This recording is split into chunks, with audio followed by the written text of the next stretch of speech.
Reprenons certaines bases. Je vais faire une trilogie pour que nous puissions revoir ensemble les bases en photographie.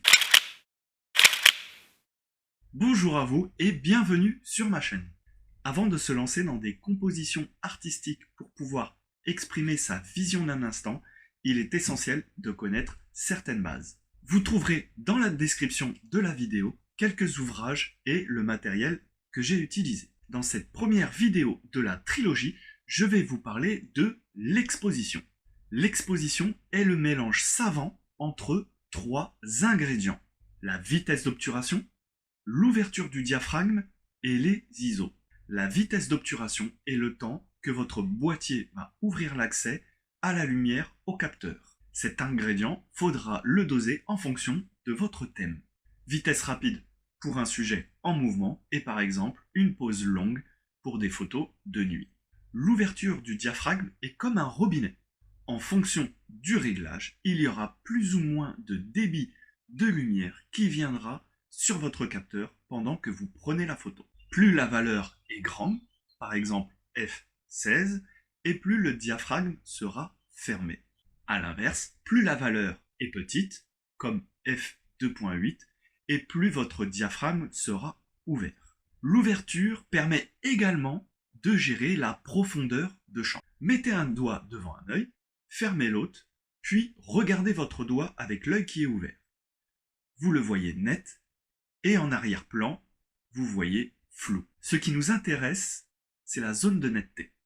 En photo, c'est pareil. Quand vous faites la mise au point sur votre sujet, il sera dans une zone de netteté qui sera grande avec une grande valeur d'ouverture et petite avec une petite valeur d'ouverture. Les ISO, c'est la sensibilité de votre capteur. Plus vous montez la valeur et plus votre capteur sera sensible à la lumière.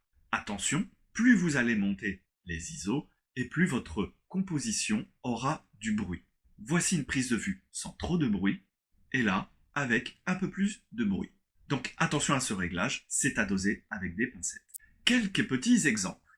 Ici, j'ai privilégié une pause de 1/4 de seconde pour faire cet effet. Comme la durée était longue, pour avoir moins de lumière et que ma compo soit pas surexposée, j'ai adapté l'ouverture et honnêtement la profondeur de champ ici n'a pas d'importance. Là, j'ai mis une valeur d'ouverture la plus petite possible car je voulais dans ma zone de netteté que l'étamine de la fleur et avoir cette abeille en flou d'arrière-plan. J'ai adapté la vitesse d'obturation pour gérer mon exposition.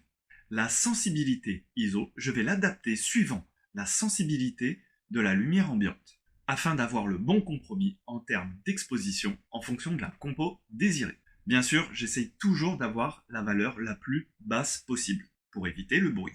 Cette vidéo se termine et maintenant c'est à vous de jouer et mettre en pratique pour vous familiariser avec ces trois réglages de base.